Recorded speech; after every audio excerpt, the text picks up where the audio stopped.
하겠습니다. 로마서 6장 12절로 14절 보겠습니다.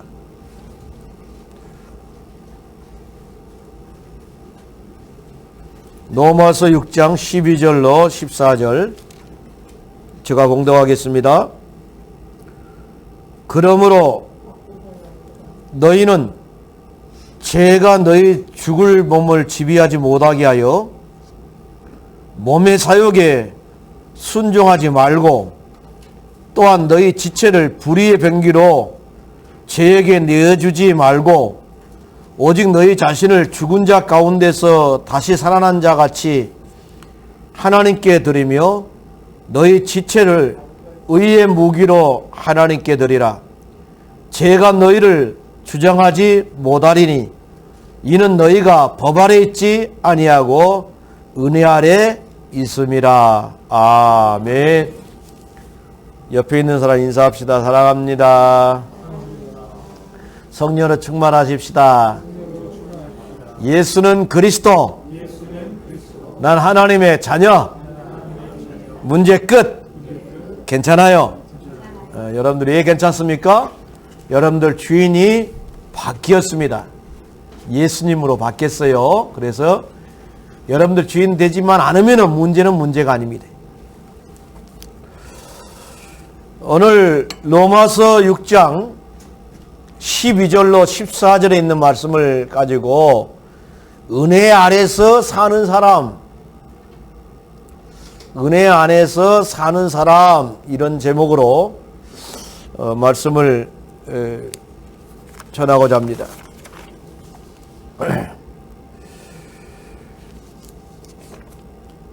그 은혜라고 했을 때는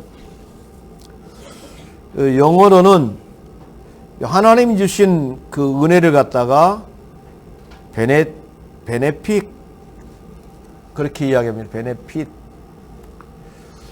그리고 신세를 진 걸 갖다가 은혜라고 하죠. 남에게 신세 진 것도 은혜라고 하는데 그걸 영어로는 obligation 그렇게 이야기하죠. obligation.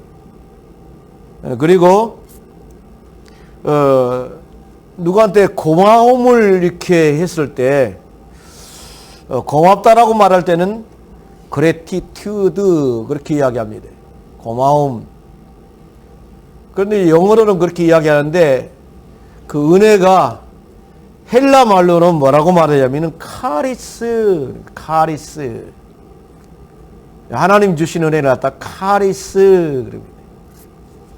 하나님 주신 은혜가 많아지면은 하나님께서는 그 사람을 통해서 능력을 나타내요. 예, 그걸 갖다가 카리스마, 이걸 갖다가 은사다 그럽니다. 저는 예전에 그 강남에 서울에서 신학교 다닐 때에 강남의 개포 중앙교회에서 이렇게 내가 전도서 사역을 했는데 그 당시는 많이 받은 사람이 5만 원 사람이 왔었어요. 5만 원. 옛날입니다. 5만 원 사람이 받아가지고 한 달 봉사를 하고 그랬지요. 제가 결혼할 무렵에는 12만 원 주더라고. 결혼했다고 12만 원 주디다. 근데 12만 원 가지고 또 삽니다. 그런데 거기서 전도사로 있을 때의 일입니다. 박기녀 권사님이라 아마 돌아가셨을 거예요. 박기녀 권사님이라고 있는데 그분은 어떤 은사가 있냐면 권면의 은사가 있어요. 그래가지고는 전도사들이 가갖고 신방 가갖고 아무리 이야기해도 말을 안 들어요. 그런데 그 권사님이 가가지고 야단쳐요. 부드럽게 이 말도 안 해요. 그런데 회복이 돼갖고 교회 나와. 야, 그런데 거기서 보면서 참 은사가 따로 있구나. 그런데 또 권사님이 이거 기도 제목을 많이 주면 막 그렇게 행복해. 기도 제목을 많이 주면 기도의 은사가 있어가지고. 그러니까 기도 제목을 많이 가지고 기도를 해야 되는데 기도 제목이 없으면 불행해 이분은. 그런 은사가 있더라니까요. 그래서 은혜를 많이 받으면은 은사로 바뀌어요. 그래서 카리스 은혜고 카리스마 그리고 은사입니다. 은사를 받은 사람은 그 사람을 통해서 하나님 능력을 행하게 되지요. 은혜라고 했을 때는 하나님이 주시는 사랑을 말하죠. 하나님이 주시는 관계없이 뭐 어떤 공적이나 어떤 가치나 그런 거 전혀 관계없이 무조건적으로 주시는 하나님의 사랑을 갖다가 은혜라고 말합니다. 그런데 구약에서는 그 이 은혜를 갖다가 히브리 말로 헨이라고 말을 했어요. 헨이라고 말을 했는데 헨이라고 말을 할 때는 경건한 사람을 칭할 때 사용을 했어요. 그래서 시편 4편 3절에 보니까 여호와께서 자기를 위하여 경건한 자를 택하신 줄 너희가 알지어다. 거기에 은혜를 사용했는데 헨을 사용했어요. 히브리 말로 헨을 사용했어요. 그 다음에 구약시대 때에 또 은혜를 갖다가 뭘로 표현했냐면은 나하민으로 표현했는데 제사함을 받은 자 그런 뜻을 할 때도 은혜라고 썼어요. 시편 25편 16절에 보니까 주여 나는 애롭고 괴롭사오니 내게 돌이키사 나를 긍휼히 여기소서. 그러니까 죄 때문에 괴롭고 애롭고 그런데 하나님께 그때 또 은혜를 표현했어요. 그 다음에 또 구약시대 때는 은혜를 어떻게 표현했냐? 헤세드로 표현했어요. 인자하신 하나님의 덕을 입은 자. 시편 112편 4절 5절에 보니까 정직한 자에게는 흑암 중에 빛이 일어나니 그는 어질고 자비하고 의로운 자로다. 은혜를 바꾸며 베풀며 꾸이는 자는 잘 되나니 그 일을 공의로 하리로다. 거기에도 이렇게 헤세드를 표현했어요. 다 은혜로. 헤세드도 은혜고 나하민도 은혜고 헨도 은혜고 카리스도 은혜인데 다 다르게 표현을 했는데 은혜로 이야기를 했습니다. 근데 신약에 와서는 뭐라고 말했냐? 우리가 구원받는 것도 하나님의 은혜다 그랬어요. 우리가 뭐 잘나서 구원받은 게 아니라 하나님의 은혜로 구원받았어요. 그래서 이것은 하나님의 선물이다 그랬어요. 은혜 안에서 산다는 것은요 엄청 중요합니다. 누가 누구에게 은혜를 받고 산다는 것은요 그 은혜를 우리는 잊지 말아야 돼요. 그 은혜를 잊지 말아야 돼요. 저는 목회하면서 잊을 수 없는 사람이 있어요. 잊을 수 없는 사람이 있는데 나를 서울에서 신학교를 다닐 수 있도록 전학년 등록금을 대주고 용돈을 대준 권사님을 잊을 수가 없어요. 아마 지금은 연세가 많으실 거예요. 근데 한번 찾아봐. 내가 꼭 찾아봤는데 올해는 못 찾아봤는데요. 연세가 많으실 거예요. 잊을 수가 없지요. 옛날에는요. 통장 온라인 제도가 없었어요. 우체국 가야만이 돈을 붙일 수 있습니다. 소액칸이라 그래요. 소액칸. 그러면 소액칸이라고 돈을 주면은 종이로 바꿔줘요. 바꿔주면 그걸 갖다 봉투에 넣어가지고 우표를 보내요. 그러면 그걸 받아가지고 이제 우체국 가서 돈을 찾아요. 이걸 소액칸이죠. 28만 5천 원 주고 내가 대학을 졸업했습니다. 미국 학장 밑에서 공부를 하면서 28만 5천 원 주고 대학을 졸업했는데 꼭 30만 원씩 보내요. 그러면 그 나머지 돈을 가지고 내가 사용을 해요. 그리고 잊을 수가 없지요.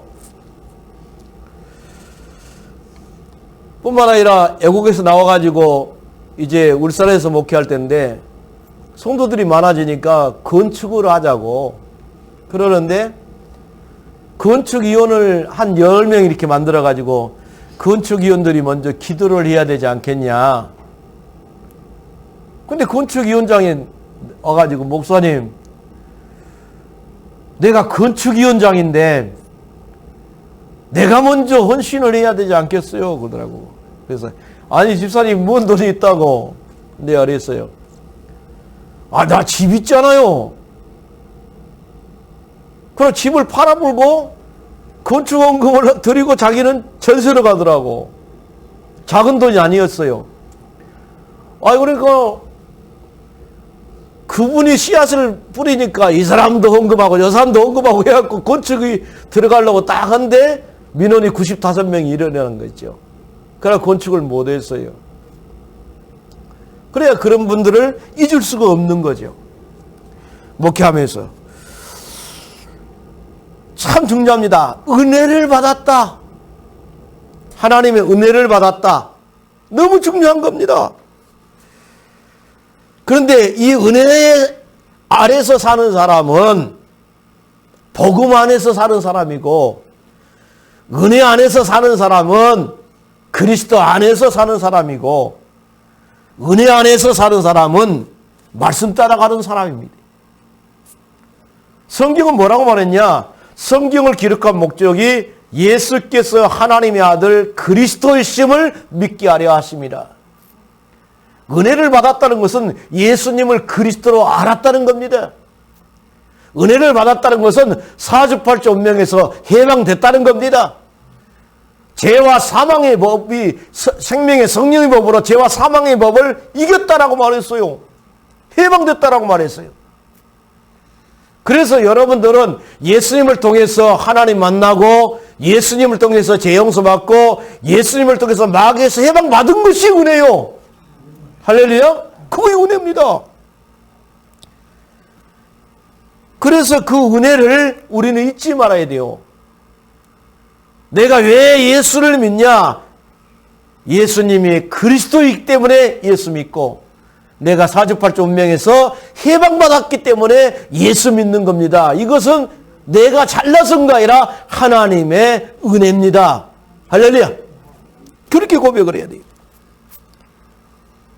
그래서 첫 번째는 복음 안에서 사는 생활이 은혜 아래서 사는 사람이고, 두 번째로는 은혜에는 반드시 인내와 나의 의지가 필요합니다. 인내와 나의 의지가 필요해요. 하나님의 은혜를 받기 위해서는 반드시 나의 인내와 의지가 필요합니다. 창세기 26장에 보니까 이삭이 기도를 합니다. 하나님, 흉년 들어서 못 살겠습니다. 흉년 들어서 지금 이스라엘 사람들이 다 애굽으로 내려갑니다. 이삭이가 하나님께 기도하니까 하나님이 뭐라고 말하냐? 이삭아, 흉년 든 땅 그 아래 머물러라. 다 이삭하고 있는데 이삭이 남았어요. 그 아래 머물렀는데 흉년이니까 얼마나 어려워요. 그래가지고 우물을 팠는데 에색이라는 이름을 붙였어요. 그래 흉년 때라서 그 아래 있는 사람들이 와더니 갑자기 그 우물을 빼앗아 가버려요. 보통 인내심이 없으면 안 되지요. 지금 먹을 것도 없는데. 그래가지고 또 우물을 파니까 그 이름을 갖다가 신나라 그렇게 이름을 지었어요. 그래서 또 오더니 뺏어가 버려. 그래서 또 다 양보했어요.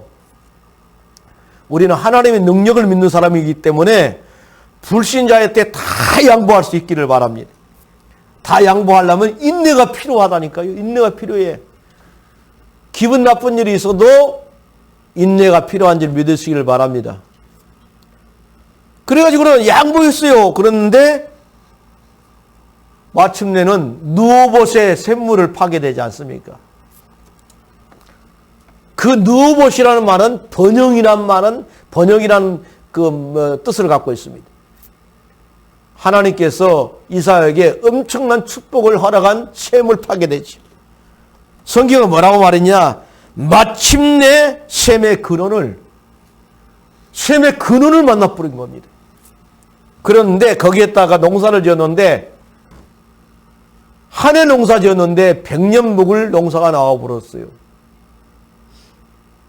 그러니까 이 그랄에 머물러 있는 사람들이 불신자가 뭐라고 말했냐? 우리를 떠나라. 그렇게까지 말을 했어요. 왜?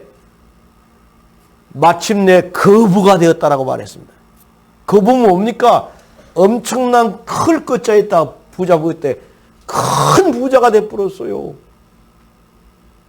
그러니까 우리가 하나님의 은혜를 받는 데는 인내가 필요하고 의지, 나의 의지가 필요하다니까. 의지. 그래서 유명한 사람들을 보면은 뭐라고 말합니까? VVIP 그럽니다. 진짜 귀한 손님을 갖다가 VVIP 그래. 그 다음에 귀한 사람을 갖다가 뭐라고 말합니까? VIP 그럽니다. 그 영어로 말하면 very important person 그렇게 이야기하지요. 그랬는데 진짜 VIP는요 4가지 것이 갖춰진 사람입니다. 뭐 호텔에 와갖고 돈을 많이 내기 때문에 VIP가 아니라 진짜 VIP는 4가지 걸 갖춰진 사람입니다. 비전이 있는 사람, 이상이 있고 꿈이 있고 강한 의지가 있는 사람, 이 비전이 있는 사람. 그 다음에 영어로 벤처, 모험심, 도전할 수 있는 사람. 진짜 멋있는 사람은요 도전합니다. 되는 대로 사는 사람이 아니죠. 그 다음에 비탈리티, 활력 있는 사람. 빅토리, 이기는 사람. 그러니까 활력 있고 자신과의 영적인 싸움에서 이기는 사람. 이런 사람을 갖다가 중요한 사람이다. 그렇게 말을 합니다. 그런데 누가 이런 사람이었냐? 이삭이 그런 사람이었다니까요. 이삭이 비전도 있고 도전심도 있고 활력도 있고 자신과의 싸움에서 승리한 사람이다 보니까 다른 사람은 다 흑년 들었다고 예고로 내려가는데 하나님 말씀 따라가면서 그 나라에 머물러서 농사를 지을 수 있는 사람. 진짜 멋있는 사람이고 중요한 사람입니다. 그 다음에 세 번째로 은혜 아래 사는 사람은 누구냐? 시대를 분별할 줄 아는 사람입니다. 요즘 시대는 불법이 성하고 사랑이 썩어지고 악한 짓을 하고 악한 짓을 너무 쉽게 하고 돈이 많고 권세가 있으면 무조건 존경하는 시대입니다. 어떻게 돈을 벌었든지 간에 어떤 권세로 뭐 올라갔든 간에 권세 있고 돈 많으면 막 존경을 하는 시대가 이상한 시대죠. 지금 시대가 그렇게 알고 있지요. 옛날에는요 멋있는 사람 중요한 사람은 참 청빙하게 산다. 진짜 청빙하게 산다. 예, 청빙하게 산다. 저 사람은 진짜 유명한 사람인데도 너무너무 가난하게 살면서도 남을 돕는다. 이 사람을 중요한 사람으로 봤어요. 요즘은 그렇게 안 봐요. 얼마나 가난하면 저렇게 사냐 그러면서 무시합니다. 옛날에 중요한 사람 보는 사람하고 지금 보는 것하고 많이 차이가 나요. 옛날에는 인격을 봤어요. 퍼스널리티. 그 인격을 봤지 않습니까? 근데 인격을 봤는데 요즘은 그렇게 인격을 안 봐. 그 사람의 됨됨이를 보면서 야, 저 사람은 귀한 사람이고 진짜 저 사람은 멋있는 사람이다. 그런데 요즘은 안 그래요. 돈 많고 권세 있으면 막 귀한 사람인 줄 알고 있어요.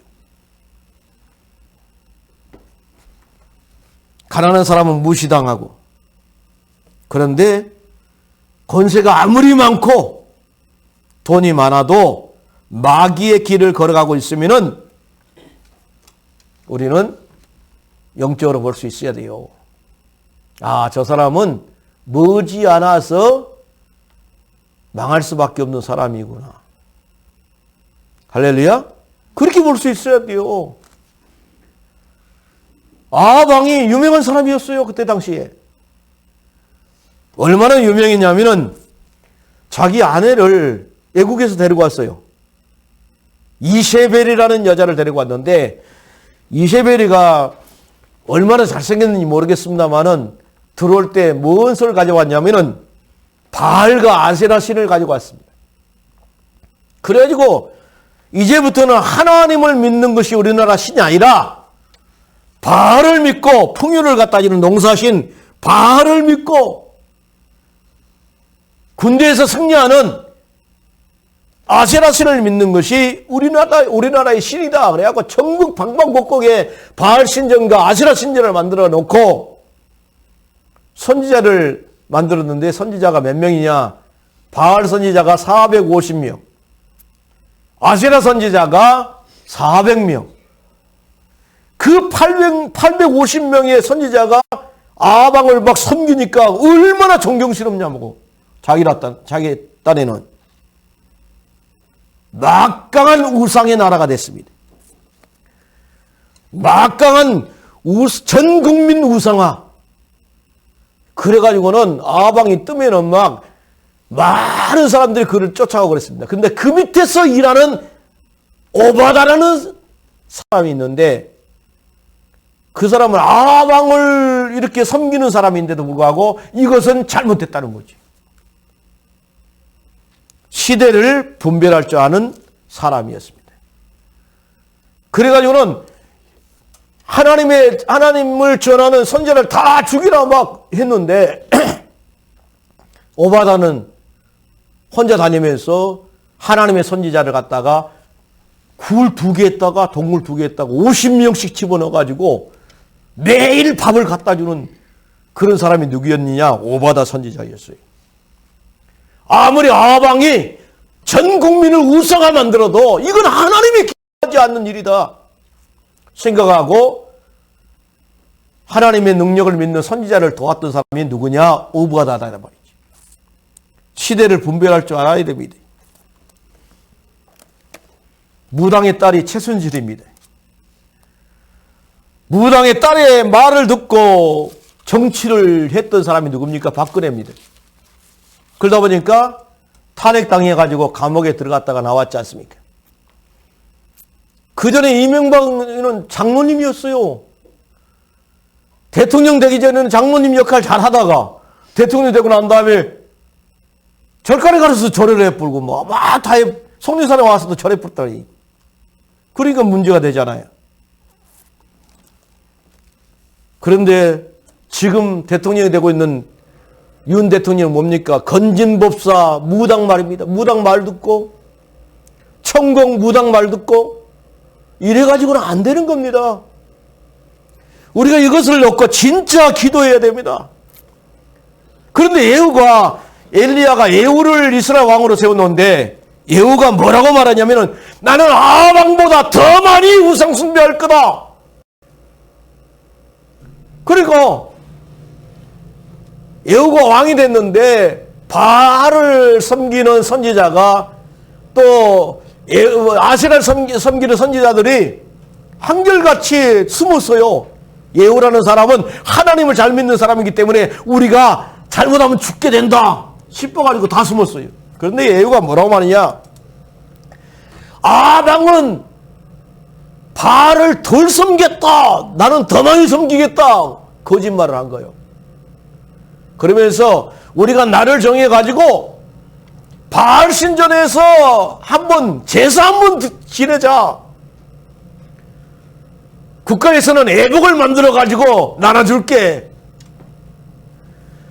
그러니까 숨어있던 바알 선지자들이 아세라 선지자 다 나옵니다. 그러니까는 예복을 하나씩 다 나눠주니까 얼마나 기분이 좋은지 몰라. 그래갖고는 그렇게 차려가지고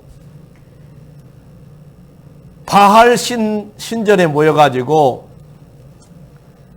제사를 지내고 있는데 복병 70명을 시켜가지고 예후가 뭐라고 말했냐? 저 우상 숭배하는 자들 다 죽이라 그랬어요. 그리고 하는 말이 뭐라고 말했냐? 이제부터는 이 바알 신당이 똥 누고 오줌 누는 변수로 만들어버리겠다 그랬어요. 근데 성경은 뭐라고 말했냐? 똥 누고 오줌 누는 변수로 만들어버리겠다 했는데 하나님이 너무 기뻐해가지고 예후의 가정에서 3대에 걸쳐서 이스라엘 왕이 나왔다라고 성경은 말하고 있습니다. 그래서 우리는 시대를 분별할 줄 아는 생활이 뭐냐? 하나님의 은혜 아래에서 사는 사람입니다. 그래서 우리는 생각해야 돼요. 막연하게 따라가는 게 아니라 이 시대가 지금 어떤 시대냐? 진짜 하나님의 능력을 믿는 대통령이 나오기를 원합니다라고 기도해야 됩니다. 진짜 하나님을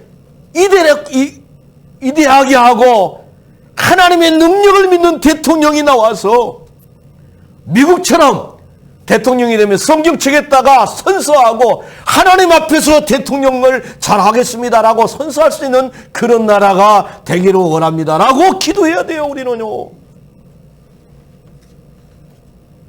뉴스 보면 맨날 무당 말 들어가지고 뭐 했다고 뭐 청와대도 용산을 옮겼다고 그러면 그런 걸 놓고 그냥 당연한 걸로 생각하지 말고 우리는 기도를 해야 됩니다. 진짜 우리가 하나님 은혜 안에 있는 사람은 시대를 분별할 줄 아는 사람입니다. 하나님의 은혜 안에 있는 사람은 하나님의 응답이 오기까지 인내와 의지가 있는 사람입니다. 하나님의 은혜 안에 있는 사람은 그리스도 안에 있는 사람입니다. 여러분들이 이번 한 주간 하나님의 은혜 아래 있기를 주의 이름으로 축원을 드리겠습니다. 기도하겠습니다. 고마우신 하나님 아버지 감사합니다. 하나님의 은혜 안에 있는 사람이 결국은 하나님의 일을 하게 돼 있고 역사적으로 보면은 이 사람을 통해서 국가를 움직이고 이 사람을 통해서 세계를 움직인 것을 볼 수 있습니다. 하나님의 은혜 아래에 있는 사람이 되어서 하나님이 사용할 수밖에 없는 귀한 일꾼들 되게 하여 주옵소서. 예수님의 거룩하신 이름으로 기도드리옵나이다. 아멘.